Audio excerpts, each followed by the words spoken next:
Vous avez la parole. Alors, j'aimerais dire ceci clairement, que les téléspectateurs ont suivi.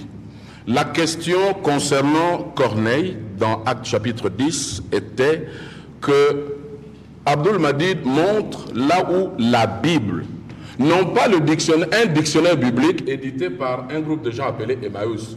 Nous ne sommes pas ici dans le débat sur base du dictionnaire biblique, messieurs. Les dictionnaires bibliques, ce n'est pas la parole de Dieu, ce n'est pas la Bible, ce n'est pas un livre inspiré. Ça, ce sont des chercheurs, des hommes, des théologiens qui ont écrit cela. Mais le débat ici est basé dans la Bible. Et tu as vu que c'est très difficile pour toi, Abdul Majid, dans la Bible, de prouver. C'est pour ça que tu es sorti de la Bible pour aller chercher un dictionnaire biblique. La question était, montre-nous dans la Bible, là où il est dit noir sur blanc, que Corneille était un juif, comme tu l'as déclaré. Tu es incapable, jusqu'à ce stade du débat, tu n'as pas donné la réponse. Mais j'aimerais relire encore, à l'intention de téléspectateurs, que ici, au verset 1er, il est dit, à Césarée vivait un officier romain nommé Corneille. C'était un Romain. On n'a pas dit ici que c'était un prosélyte qui vivait là-bas. Ce n'est pas écrit. Et des deux, si nous continuons, nous allons au verset 18. Non, je vais au verset 24. J'avais déjà donné ça. Au verset 24. Le jour suivant, Pierre arriva à Césarée et Corneille les attendait. Et Corneille avait invité sa parenté et ses amis intimes. On montre ici qu'il n'y avait pas seulement Corneille, je le répète encore pour la énième fois, il y avait aussi toute sa parenté, et il y avait également les amis de Corneille. Et nulle part on a dit que c'était des juifs ou des prosélytes. Ce n'est pas écrit. Moi je connais le mot prosélyte, ça je l'ai connu, je ne sais pas si j'avais 14 ou 13 ans, je connais. À l'école, ça c'est, on n'a même pas besoin de connaître la Bible pour connaître la signification du mot prosélyte. Mais ici, nulle part, il est dit que Corneille et ses amis et sa famille étaient des... Ce n'est pas écrit. Il faut avoir l'honnêteté spirituelle de reconnaître que tu as ramassé ça quelque part, ou dans un dictionnaire biblique, mais pas ici dans la Bible. Et entre le point de vue du dictionnaire biblique et le point de vue de l'apôtre Pierre, qui est la vérité? Maintenant, prenons ce que Pierre dit. Pierre dit ici, au verset 18 de Acte 11, il dit, Dieu a aussi... Non, avant même d'arriver là-bas, au verset 10, chapitre 10, verset 44. Alors Pierre prononça ces mots, l'Esprit Saint descendit soudain sur tous ceux qui écoutaient la parole. Les croyants juifs qui étaient venus avec Pierre, très étonnés de voir que l'Esprit était aussi donné et répandu sur les non-juifs. On a clairement dit que c'était des non-juifs. On n'a pas dit que c'était des non-juifs croyant déjà dans la foi juive. Ce n'est pas écrit. Ça, ce sont des mensonges. Comme lui-même a toujours dit qu'il souffre de la constipation spirituelle, c'est de ça qu'il est question. Il lit des versets qu'il ne comprend pas. Il mélange les choses. Complètement à côté. Et puis il a dit que ce n'était pas l'Esprit qui avait parlé ce n'est pas Dieu, ce n'est pas le Seigneur qui avait parlé à Pierre pour l'envoyer là-bas. Mais Pierre le dit clairement. Vous pouvez prendre ici le verset 19. On dit ceci. Comme Pierre était toujours à réfléchir sur sa vision, l'Esprit lui dit, écoute, il y a 3 hommes qui vont te demander. Donc c'est l'Esprit qui a parlé directement à Pierre. Et dans 2 Corinthiens 3, 17, la Bible dit, or, le Seigneur, c'est lui qui est l'Esprit. Donc c'est le Seigneur Jésus-Christ qui lui a encore parlé, comme il lui avait déjà parlé dans Matthieu 28, 19 et dans Marc 16, versets 15 et 16. Vous pouvez prendre encore le verset 28e. Il peut vous renseigner clairement. Il n'y a pas de confusion possible. Il leur dit, vous savez que la loi interdit à un juif de fréquenter un étranger ou d'entrer chez lui, mais Dieu m'a fait comprendre. C'est lui qui a fait comprendre à Pierre. Ce n'était pas les aumônes, comme il a dit que ce sont les aumônes de Corneille. Non, Pierre dit que c'est Dieu, pas les aumônes. Dieu m'a fait comprendre qu'il ne faut considérer aucun être humain comme souillon ou impur. Alors voilà pourquoi je n'ai pas eu de difficulté pour venir ici. Prenons le verset 33. Il est dit au verset 33, par conséquent, Ça, c'est Corneille lui-même qui dit. Par conséquent, je t'ai donc immédiatement envoyé chercher et je te remercie d'avoir bien voulu venir. Nous voici donc maintenant tous ici devant Dieu et nous sommes prêts à écouter tout ce que le Seigneur t'a chargé de nous dire. Tout ce que le Seigneur lui a chargé et non pas tout ce que les aumônes lui ont chargé de dire. Vous avez cité le nom de frère Branham ici en disant qu'il avait lu dans le dictionnaire biblique pour chercher la signification du mot nicolaïte. Oui, mais ça c'est pour le mot nicolaïte. Mais montrez-moi là où Branham aurait cherché la signification du mot non-juif en rapport avec Corneille. Il ne l'a pas cherché parce que c'est un français simple, un anglais simple. Il n'a pas besoin d'aller vérifier dans un dictionnaire. Parce que le dictionnaire c'est quoi? Ce n'est pas le ainsi dit le Seigneur, c'est la Bible qui est le ainsi dit le Seigneur. Et la Bible est claire. Il dit encore au verset 19, vous allez d'ailleurs voir que non seulement Pierre, mais même après, continuez à lire. Le verset 19, on dit, les disciples qui s'étaient dispersés lors de la persécution survenue après la mort d'Étienne, ils allèrent jusqu'en Phénicie, dans l'île de Chypre et Antioche, mais ils n'annonçaient la parole qu'aux Juifs. Je sais qu'il va réagir, mais continuez. Toutefois, quelques-uns d'entre eux, venus de Jérusalem donc, quelques-uns d'entre eux qui étaient originaires de Chypre et de Cyrène, se rendirent à Antioche et ils s'adressèrent aussi aux non-juifs. On ne dit pas que c'était des prosélytes, c'était des non-juifs. Donc, non seulement à Césarée, chez Corneille, mais aussi à Antioche, comme on a dit, par le frère de Chypre et de Cyrène. Il est dit, il s'est rendu à Antioche et ils s'adressèrent aussi aux non-juifs en leur annonçant la bonne nouvelle qui concerne le Seigneur Jésus. Or, le Seigneur était avec eux, comme il a promis dans Matthieu 28. Il était avec eux et un grand nombre de personnes crurent et se convertirent au Seigneur. Il a aussi voulu tromper ici pour dire que les Samaritains c'était des Juifs. Ce n'étaient pas des Juifs. Les Samaritains c'était des hommes de nation. Et il est clairement démontré. Vous pouvez aller dans la Bible, dans 2 Rois au chapitre 17. Lisez depuis le verset 6 et le verset 24. Vous pouvez aller lire aussi le verset 30 et le verset 36. Vous verrez comment, en ce temps-là, le roi Salmanassar avait complètement pris en déportation tous ceux qui étaient en Samarie et il les avait amenés là. Et Jésus-Christ, dans Luc 17, au verset 17, Jésus-Christ, parlant des Samaritains, il les appelle des étrangers. Il n'a pas dit que c'était des Juifs. Merci, pasteur Ken, pasteur Kefa. Je suis même dans 2 Rois 17, parce qu'Abdoul doit être enterré aujourd'hui de toutes ces déclarations. Mensongères. Et tous nos téléspectateurs vont voir que Abdoul, c'est un agitateur spirituel. Il ne connaît rien de la parole du Seigneur. Ça nous trouve même de venir débattre avec lui, comme la fois passée, je lui ai dit à la porte, il a dit qu'il est du niveau du pasteur Cass. J'ai dit non, tu n'es même pas du niveau ni du pasteur Cass, ni du pasteur Ken, ni même mon niveau. On aurait même invité nos enfants à débattre avec Abdoul. Sinon, il est très léger. 2 Rois chapitre 17, verset 24. En ce qui concerne les Samaritains ne sont pas, plutôt sont des Juifs. Le roi d'Assyrie, au verset 24, fit venir des gens de Babylone, de Kouta, d'Ava, de Hamath et de Sévarvaïm, et les établit dans les villes de Samarie, à la place des enfants d'Israël. C'est pour ça que vous aviez vu la femme là, dans Jean 4, le verset 9. Il a dit quand le Seigneur lui demanda de l'eau, elle a dit à Jésus, toi tu es juif, comment demandes-tu à boire à moi qui suis une femme samaritaine? Les Juifs n'ont pas de relation avec les Samaritains. Donc, qu'il soit corrigé humblement que les Samaritains ne sont pas des Juifs. Et pour revenir dans l'écriture que Frère Ken a dit pour confirmer que les Samaritains sont des étrangers, dans Luc chapitre 17, je vais le lire calmement avec lui et vous, messieurs les journalistes. Depuis le verset 13, Jésus-Christ a guéri ici auparavant, dans les premiers versets, depuis le verset 11, il a guéri les gens. Luc chapitre 17. Allez. Jésus, Maître, aie pitié de nous. Ça c'est le verset 13. Dès qu'il les eut vus, il leur dit, allez vous montrer au sacrificateur. Et pendant qu'il y allait, il arriva qu'ils furent guéris. L'un d'eux, se voyant guéri, revint sur ses pas, glorifiant Dieu à haute voix. Il tomba sur sa face aux pieds de Jésus et lui rendit grâce. C'était un Samaritain.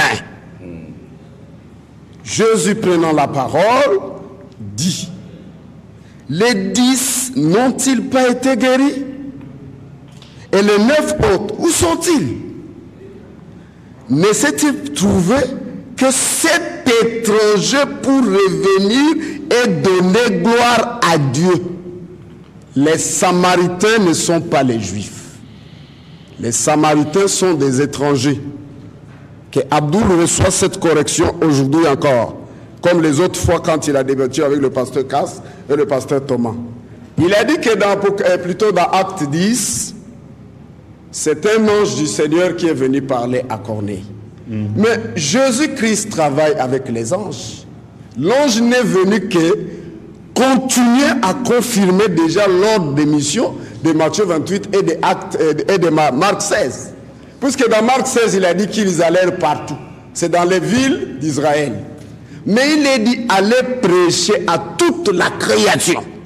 On n'a pas dit là un peuple. Création. Je suis la créature du Seigneur. Vous l'êtes et même lui.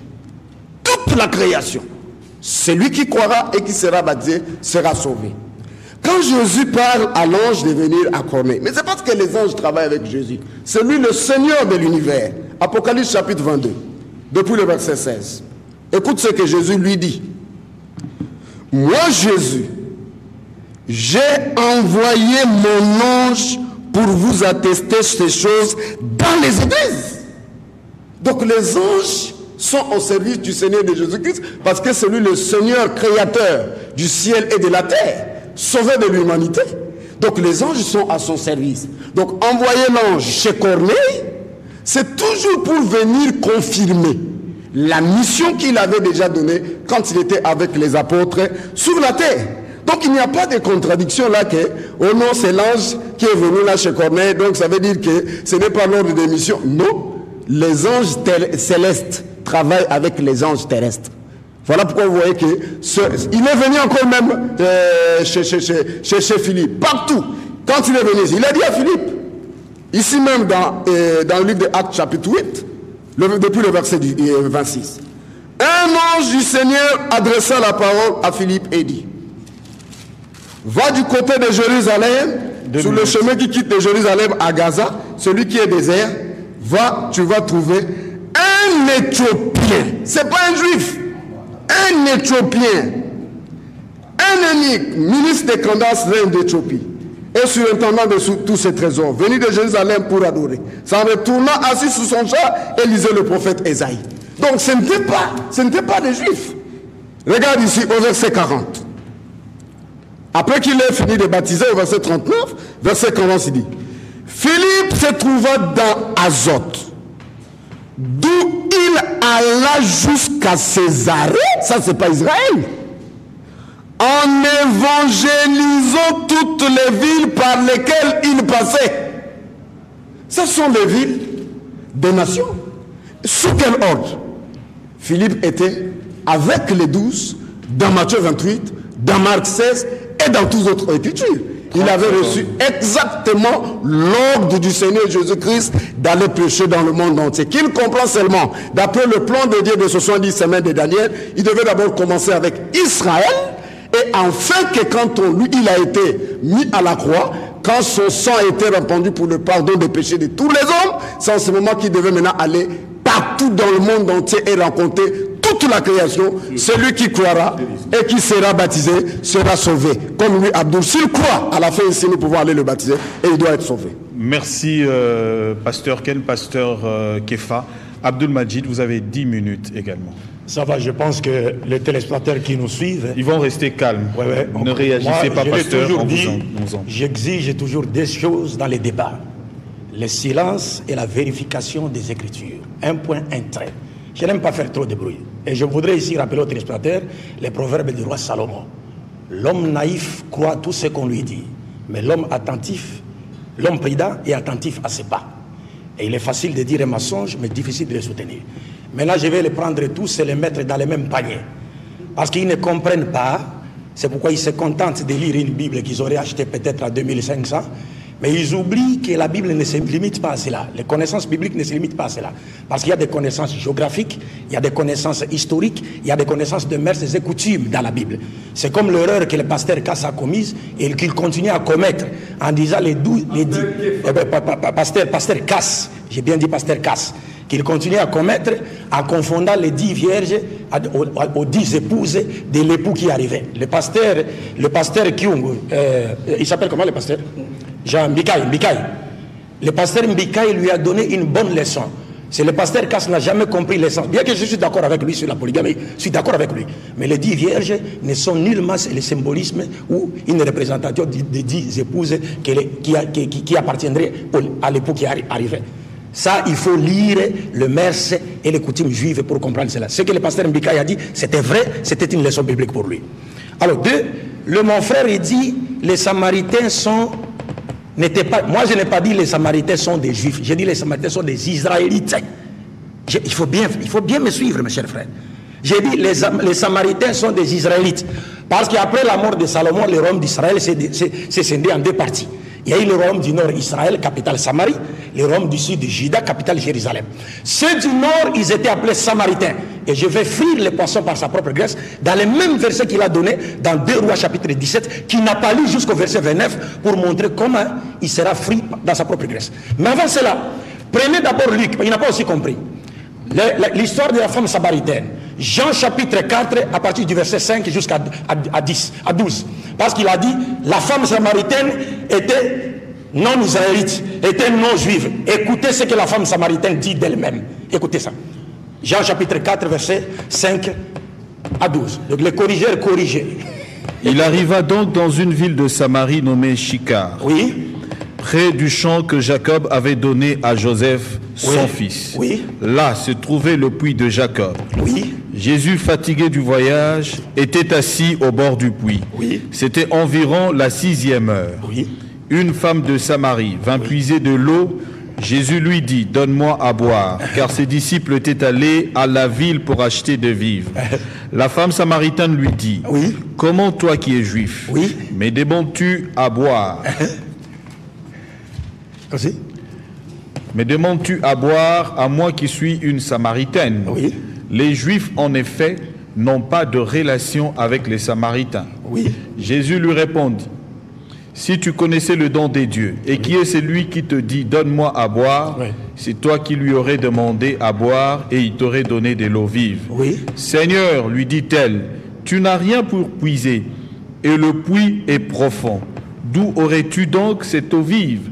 Es-tu plus grand que notre père Jacob, qui nous a donné ce puits et qui en a bu lui-même, ainsi que ses fils? Es-tu plus grand que notre père Jacob, qui nous a donné ce puits et il a bu lui-même?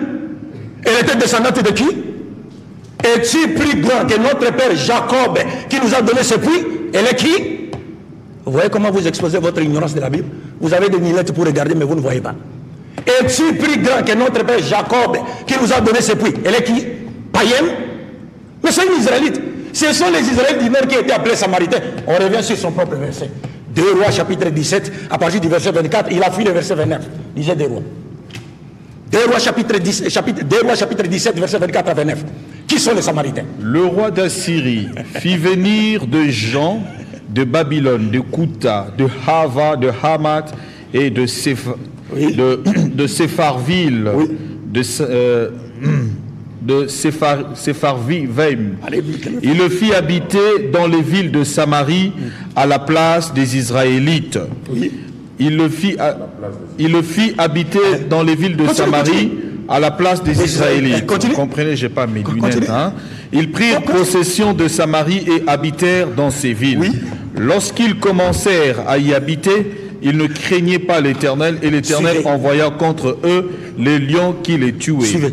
On dit au roi d'Assyrie, les nations que tu as déportées et que tu as fait habiter dans les villes de Samarie ne connaissent pas la religion du Dieu du pays. Continue. Et il a envoyé contre elles les lions qui le font mourir parce qu'elles ne connaissent pas la religion du Dieu du pays. Le roi d'Assyrie donna cet ordre. Faites aller là-bas l'un des sacrificateurs que vous avez déporté. De là, qu'il aille y habiter et qu'il leur enseigne la religion du Dieu du pays. Oui. Ainsi, de sacrificateurs qui avaient été déportés de Samarie vint habiter à Bethel et leur enseigna comment ils devaient craindre l'Éternel. Pourquoi? Continue. Mais les nations firent chacune leur Dieu. Elles le placèrent dans les maisons de hauts lieux bâtis par les Samaritains. Suivez très bien, suivez le verset. Écoutez le verset. Par les Samaritains. Écoutez le verset, suivez. Dans les villes. Écoutez le verset. Les nations firent leur propre Dieu et ils le placèrent dans les hôtels bâtis par les Samaritains. C'est pas bâti par les Samaritains, ce sont les Israélites du Nord. C'est le verset. Écoutez. Il vient de Babylone. Non, écoutez, suivez-moi. Tout ce que vous avez dit est vrai. C'est dit dans le verset. Je peux parler? Je peux parler? Allez-y. Je peux parler? Allez-y. Pasteur Kefa. Ne soyons pas comme des petits enfants. Faisons un débat classique. Qui ne sait pas que le roi Samanazar a déporté des peuples en Samarie? Qui ne le sait pas? Mais c'est ce qui est dit dans le verset précédent. Mais le verset qui suit, on vous dit les nations que Salmanazar a déportées en Syrie, en Samarie, ces nations-là se firent. Répétez le verset. Répétez le verset. Répétez le verset. Répétez. Mais les nations firent chacune leur Dieu. Elles le placèrent dans les maisons de hauts lieux bâtis par les Samaritains. Les nations que Salmanazar a amenées furent de Dieu et les placèrent dans les hauts lieux bâtis par les Samaritains. Parce que les Samaritains, c'était les Israélites du Nord. Vous pouvez lire ici.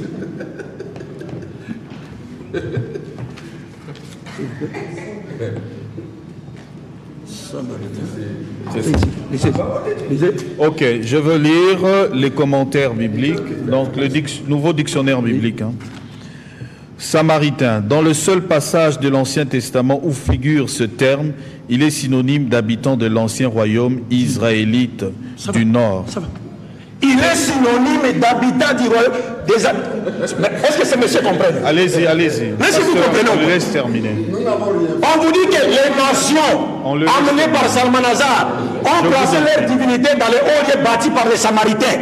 Et les Samaritains, ce nom est utilisé dans l'Ancien Testament pour parler des habitants du royaume du Nord, les Israélites qui habitaient le royaume du Nord. C'est pourquoi la femme samaritaine a dit: es-tu plus grand que notre père Jacob qui nous a légué ce puits? C'est qui? C'est une païenne. C'est parce que vous n'avez pas compris. Je continue. Allez-y. Et c'est pourquoi on ne pouvait pas lire d'autres, parce qu'il y a même un professeur qui corrige ça ici, qui dit: il y a des gens qui font l'erreur en disant que les Samaritains, ce n'étaient pas des Israélites, c'était des païens. Il dit non, les Samaritains sont des Israélites, parce que les habitants du Nord étaient appelés Samaritains ou Israélites, les habitants du Sud étaient appelés Juifs ou Judéens, c'était leur nom. Bon. Vous avez suivi le pasteur Ken, mais il a sauté des versets, n'est-ce pas? Vous cherchez à se faire tristement célèbre, quoi. Vous voyez? Quand il a lu Actes chapitre 10, il a lu le verset 1, mais il a sauté le verset 2, là où il y a la pomme de discorde. Notre problème consiste à connaître l'essence du terme craignant Dieu. Laissez-moi parler. Laissez-moi parler. Parce que le débat, c'est de savoir si Corneille était un païen converti au judaïsme. Et nous avons lu dans le dictionnaire, on vous dit craignant Dieu veut dire prosélyte juif. Et le pasteur a lu le verset. Il a sauté le verset. Il a lu le verset 1, il a sauté le verset 2. Il est écrit: or il y avait à Césarée un homme nommé Corneille, centenier d'une cohorte de la légion appelée Italique. Écoute, homme dévot et craignant Dieu, avec toute sa famille, faisant aussi beaucoup de monde au peuple et priant Dieu. Suivez très bien, priant Dieu continuellement. Et même lorsque Pierre est arrivé chez lui, il lui a dit: maintenant je comprends que Dieu ne fait exception de personne, car tout celui qui les craint, Dieu les prend en considération. Parce que Corneille craignait Dieu.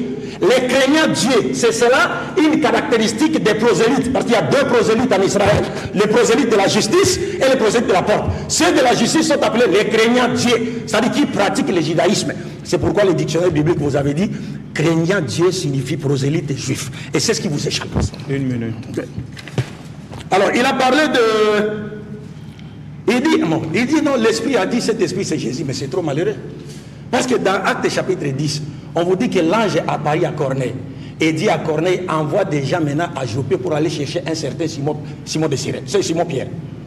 Et il envoie des gens pour aller chercher Pierre. Le même ange est parti chez Philippe, chez Pierre plutôt, et qui est appelé l'Esprit.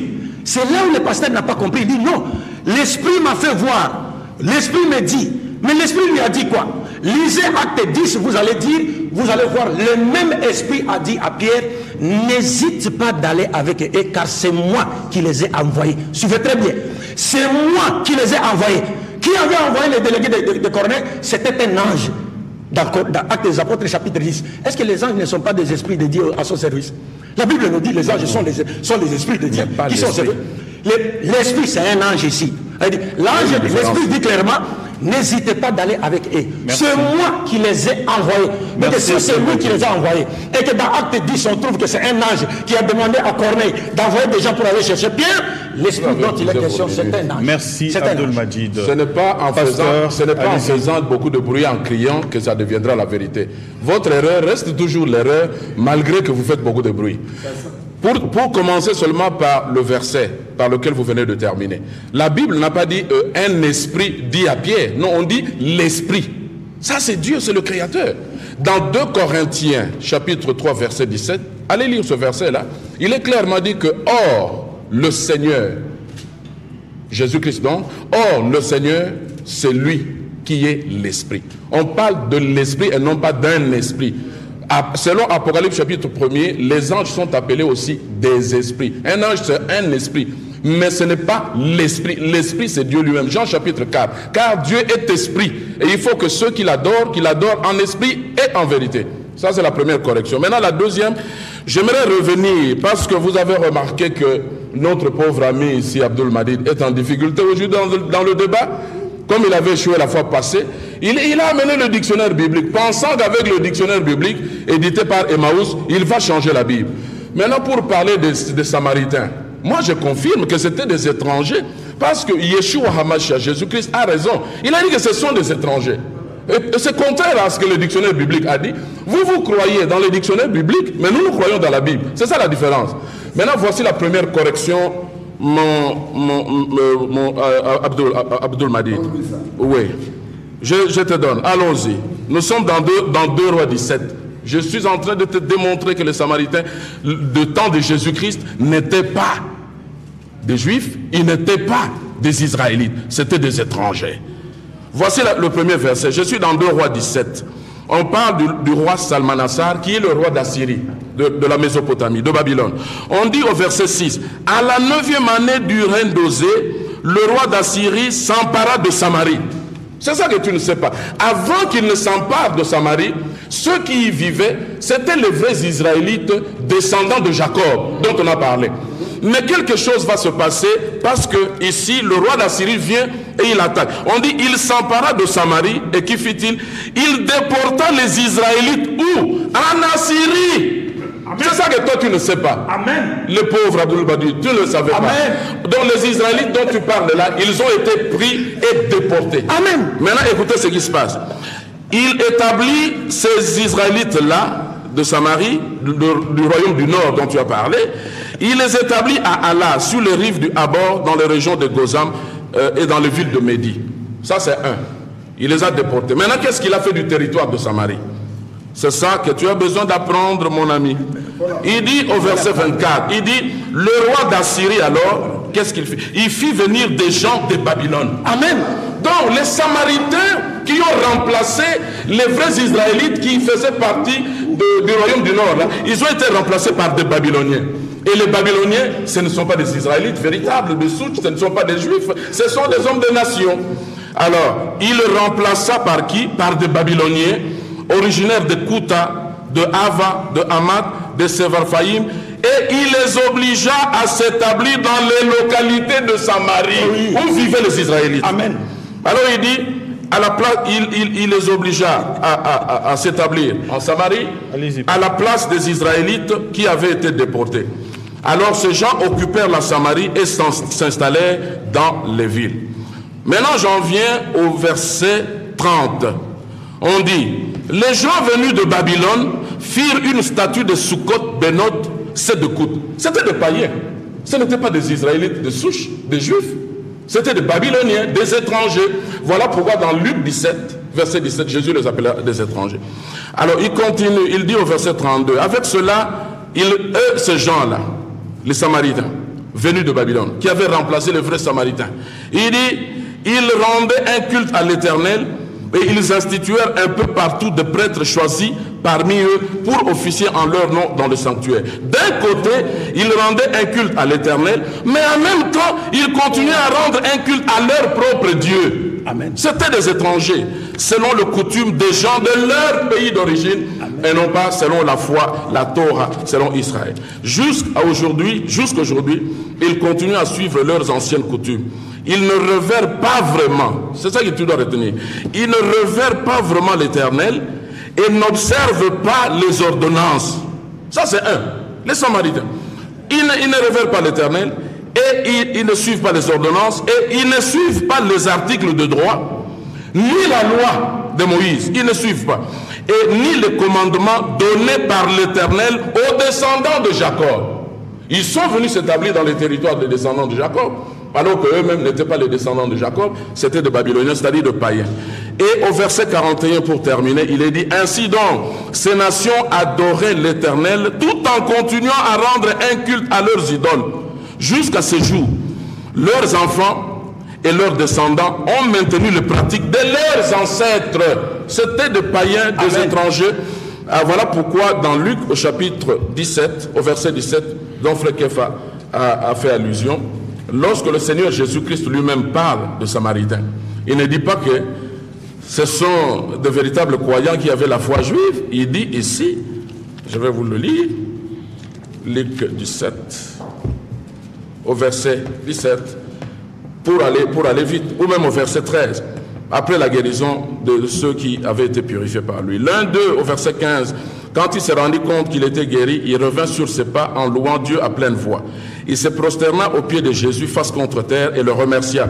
Or, c'était un Samaritain. Maintenant, Jésus dit, mais ils sont bien 10 où ont été guéris, n'est-ce pas? Où sont donc les 9 autres? Et il ne s'est donc trouvé personne d'autre que cet étranger. Cet étranger. Si les Samaritains étaient des Juifs d'origine, c'est-à-dire si c'était des Israélites de souche, Jésus-Christ n'aurait pas dit que cet homme-ci, c'est un étranger. Merci, pasteur. Et pour terminer, dans le verset qu'il a donné dans Matthieu 10, au verset 5, lorsque Jésus-Christ a dit, bon, allez vers le brebis perdu de la maison d'Israël. Mais avant ça, il a dit, n'allez pas vers le païen, n'allez pas non plus vers les Samaritains. Si les Samaritains étaient des Israélites véritables, Jésus aurait dit, allez aussi prêcher aux Samaritains. Mais pourquoi il leur a dit, n'allez pas chez les Samaritains? Parce que Jésus a dit dans Luc 17, c'était des étrangers. Donc, voilà. C'est ça la vérité. Pasteur Kefa, vous allez prendre 3 minutes.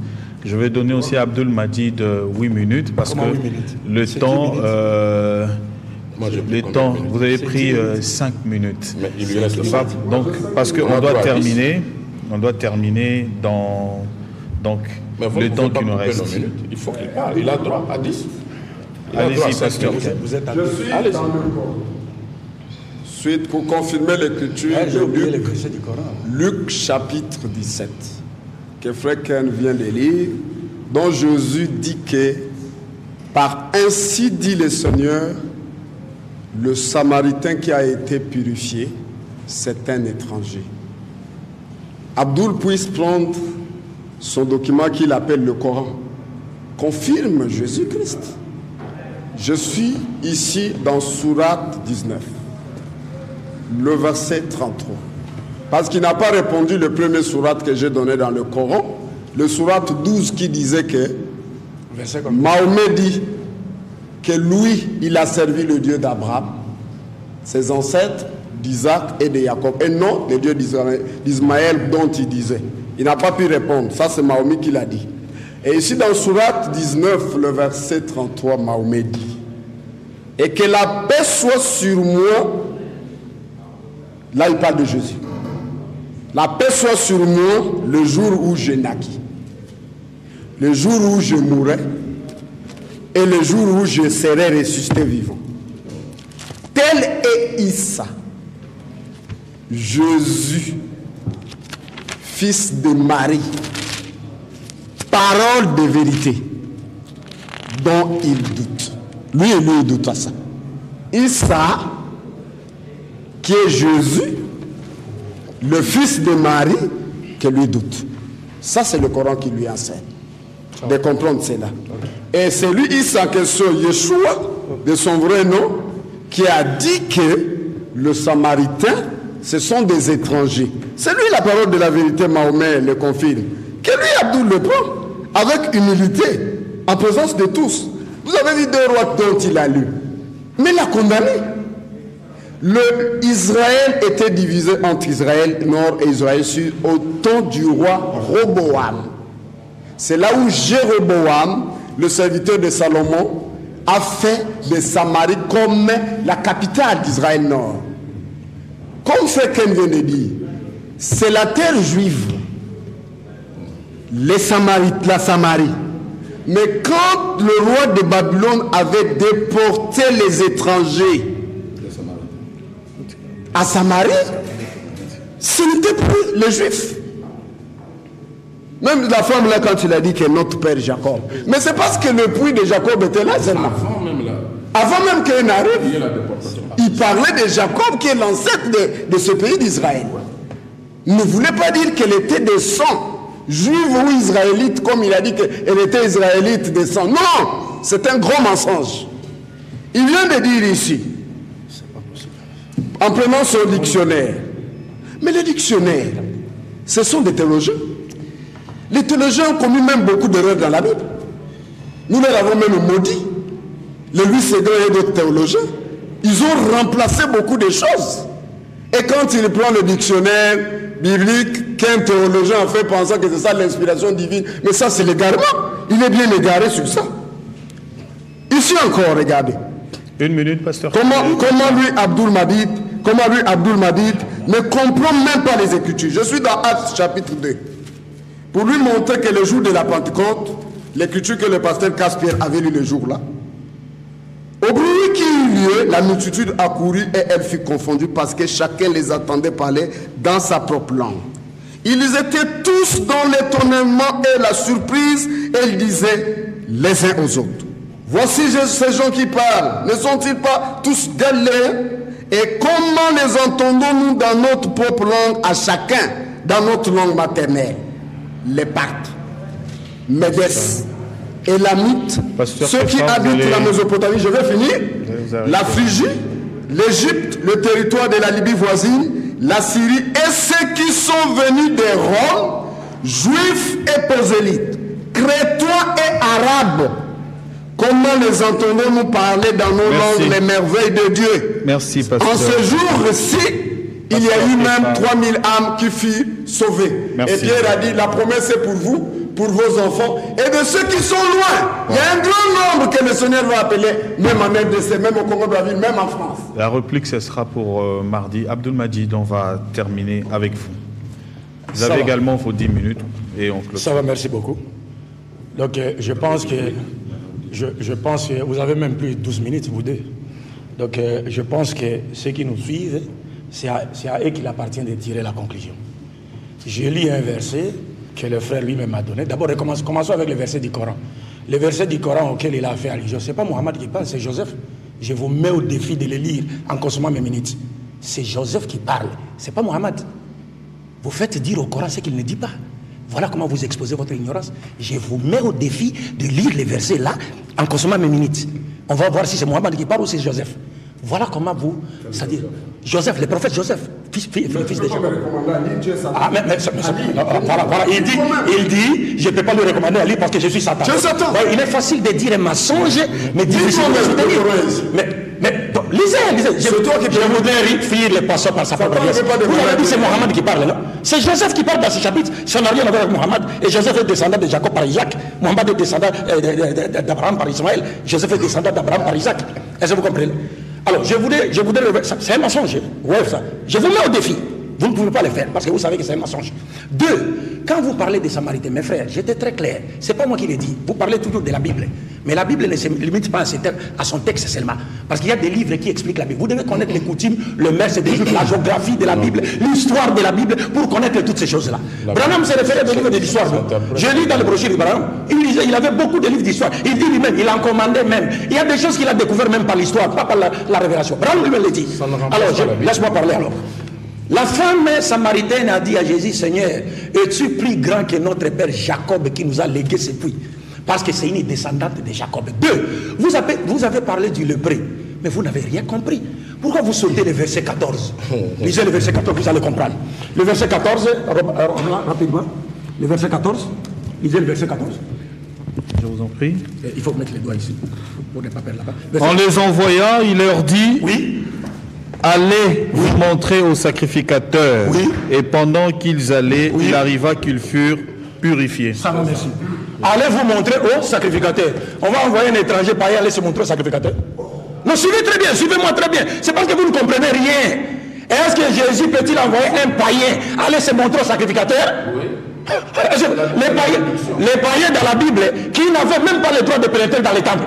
Et pourquoi Jésus l'a pénétré? C'est parce que vous n'avez pas compris. Je reviens encore sur le dictionnaire pour vous expliquer. Biblique, c'est pas moi qui l'ai écrit. Il faut expliquer avec la Bible.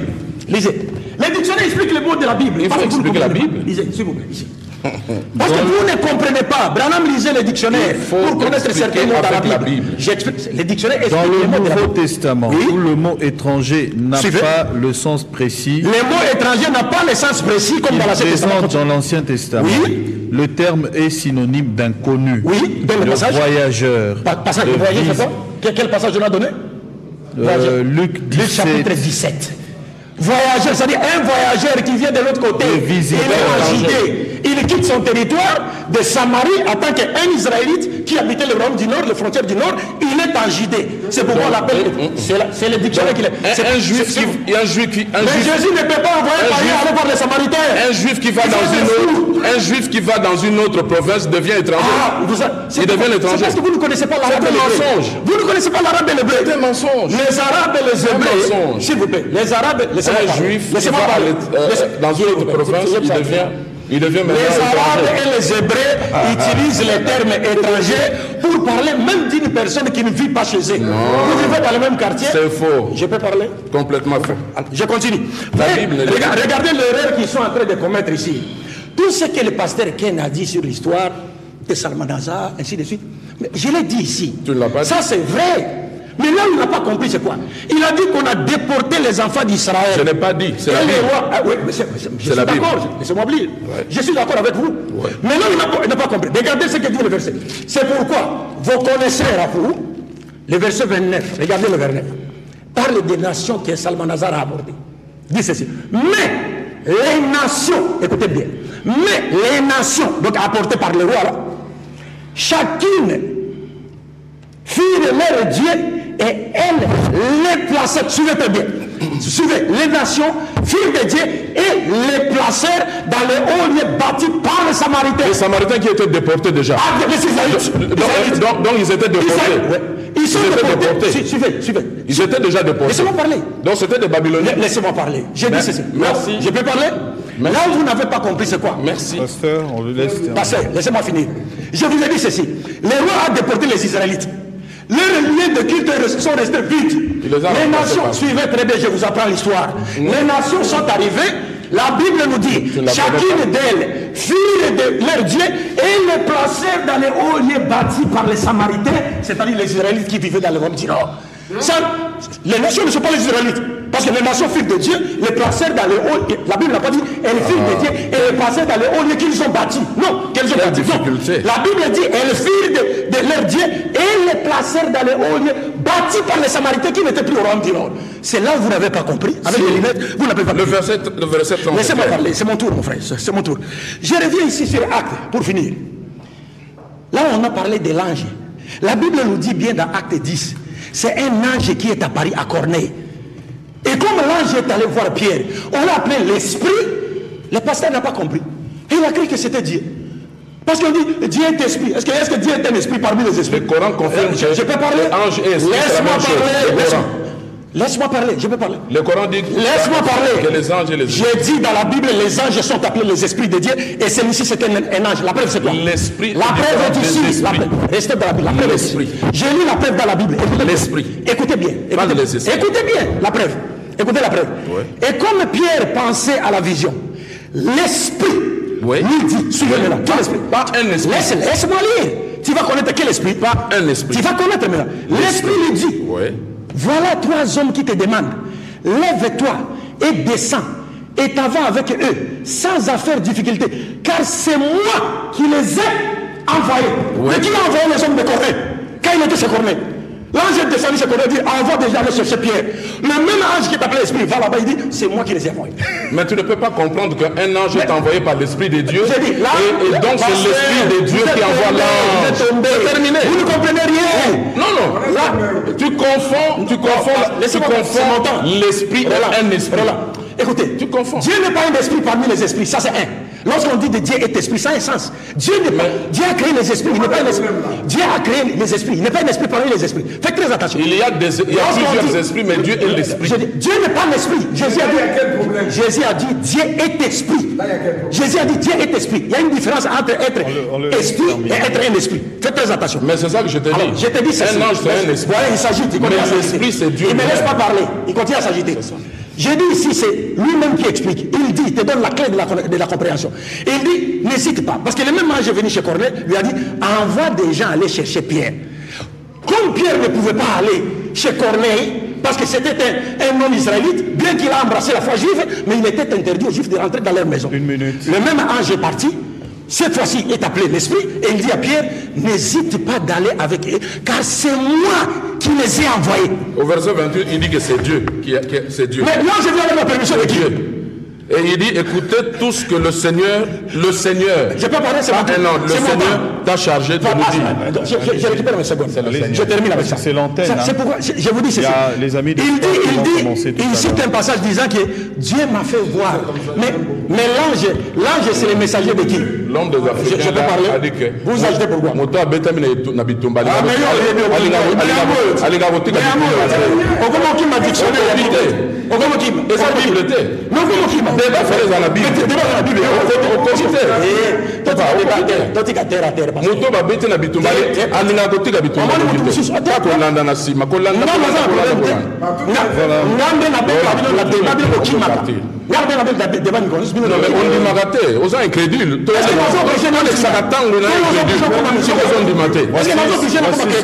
Voici comment nous allons.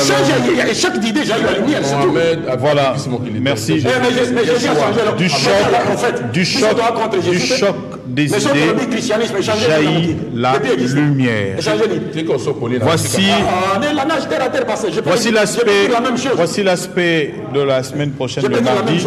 Si le pasteur Ken n'est pas rentré aux États-Unis, alors le lundi, on aborde l'aspect est-ce que Simon Kimbangu est réellement le sauveur de Noirs, le prophète envoyé pour les Noirs.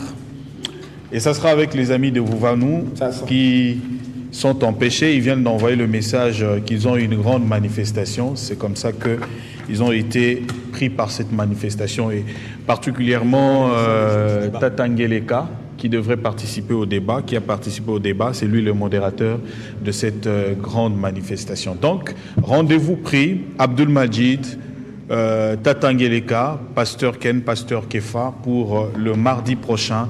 Et là, nous parlons si réellement Simon Kimbangu est le sauveur des Noirs. Alors, nous invitons également les amis de l'église kimbanguiste qui viennent nous entretenir par rapport à ce sujet. Parce que les amis de Vouvamu ont dit, nous allons démontrer que Simon Kimbangu est réellement le sauveur de Noirs. Et ils ont même un nom qu'ils lui ont donné. Le nom, c'est quoi? Le dieu de Noir, comment on l'appelle encore? Fumuwamba. Fumuwamba, voilà. Fumuwamba qui a envoyé Simon Kimbangu. dans ce contexte-là. Également, les amis ont écrit sur les mensonges de Papa Koussou, le livre que nous vous avions montré la fois passée, que je suis personnellement en train de lire parce que Abdul Majid m'en a fait cadeau. Et également, le pasteur Ken, avec des recherches, il y a eu un texte qui démontrait que Kimbangu n'avait pas envoyé de gens pour parler de ce qu'il parle aujourd'hui et même de fonder cette doctrine au départ, lui-même qui était un prédicateur baptiste. Est-ce vrai? Toutes ces histoires à propos du mystère de Simon Kimbangu, nous allons découvrir la vérité pour le mardi dans Débat religieux. Nous vous laissons en compagnie des amis de sport tout à l'heure, et Tchétchéri, etc.